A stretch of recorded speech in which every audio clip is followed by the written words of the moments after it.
তাহলে আজকে আমরা দেখব ক্লাস 7-এর পরিবেশ গঠনে পদার্থের ভূমিকা। তাহলে আমাদের চারপাশে যে বিভিন্ন বস্তুগুলোকে আমরা দেখতে পাচ্ছি, এই যে চেয়ার, টেবিল, ঘর, বাড়ি, মানুষজন, এগুলো কোনো না কোনো পদার্থ দিয়ে তৈরি। তাহলে এই বস্তুগুলো কোনো না কোনো পদার্থ দিয়ে তৈরি। তাহলে প্রথমে জেনে নিই পদার্থ কাকে বলা হচ্ছে। যে যা ইন্দ্রিয়গ্রাহ্য, যা কিছুটা স্থান জুড়ে থাকে, যার ভর আছে, তাকেই বলবো আমরা পদার্থ।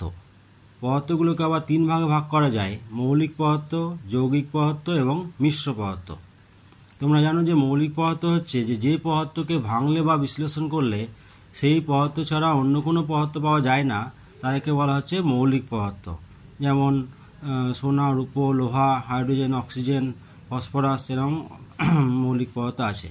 আর যৌগিক পদার্থ কাকে বলবো না, যে পদার্থকে ভাঙলে বা বিশ্লেষণ করলে দুই বা ততোধিক মৌলিক পদার্থ পাবো, তাদেরকে বলা হচ্ছে যৌগিক পদার্থ।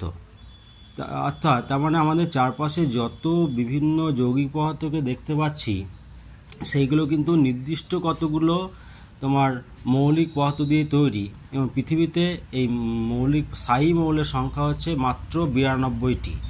মানে হাইড্রোজেন থেকে একবারে ইউরেনিয়াম পর্যন্ত এই যে স্থায়ী মৌল, এই মৌলগুলো দিয়েই বেশিরভাগ পৃথিবীর যৌগগুলো বা পদার্থগুলো তৈরি হয়েছে। তবে তোমরা যদি পর্যায় সারণী যাও, সেখানে কিন্তু মৌলের সংখ্যা পাবে 118টি। তবে সাধারণভাবে এই 92টা মৌলকেই স্থায়ী মৌল বলা হচ্ছে। তেমনি আমাদের দেহের বিভিন্ন উপাদানগুলোও কিন্তু এই বিভিন্ন মৌল দিয়েই তৈরি হয়েছে। সেখানে তোমরা এমনিতে ভাবছো যে প্রোটিন আছে, নিউক্লিক অ্যাসিড আছে, হ্যাঁ, বা জল, রক্ত, হাড় দেখতে পাচ্ছ, কিন্তু সেগুলো কিন্তু এই বিভিন্ন মৌলের বিভিন্ন কম্বিনেশনে যৌগ আকারে শরীরে আছে। এবং শরীরে যে ওজন অনুপাতে যে চারটি মৌলের পরিমাণ সবচেয়ে বেশি আছে, সেই চারটি মৌল হচ্ছে, দেখো, শতাংশ হিসাবে সবচেয়ে বেশি আছে অক্সিজেন, তারপর আছে কার্বন, তারপর আছে হাইড্রোজেন, তারপর আছে নাইট্রোজেন। এছাড়াও বিভিন্ন তোমার অন্যান্য পদার্থ রয়েছে। তাহলে এই গেল। এবং এই চ্যাপ্টারের আর কতগুলো জিনিস আমরা দেখে নিই। যে মানবদেহের জলের পরিমাণ, আমাদের দেহে কিন্তু বেশিরভাগটাই জল, এবং জলের পরিমাণ হচ্ছে প্রায় 70 ভাগ। মানে শরীরের মোট ওজনের 70 ভাগ হচ্ছে জল। আর একটা দেখো, শামুক ঝিনুকের দেহের বাইরের শক্ত খোলস কী দিয়ে তৈরি?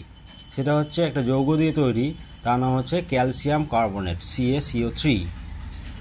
আচ্ছা, শরীরের হাড়ের প্রধান উপাদান হচ্ছে ক্যালসিয়াম ফসফেট যৌগ, Ca3PO4. আচ্ছা, আমাদের যে স্নায়ুর মধ্য দিয়ে স্নায়ুতন্ত্রের মধ্যে সংকেত আদান প্রদান হয়, যে মশা কামড়ালো বা কোথাও কেটে গেল, এই যে অনুভূতিগুলো বুঝতে পারছি, তার পিছনে সোডিয়াম আয়ন এবং পটাশিয়াম আয়নের গুরুত্বপূর্ণ ভূমিকা আছে। এদের পরিমাণ যদি কম বেশি হয় বা হেরফের হয়ে গেলে, তখন কিন্তু স্নায়ুতন্ত্রের সংকেত আদান প্রদানে অসুবিধা হবে। তো যাই হোক, এইভাবে আমরা পরপর চলবো।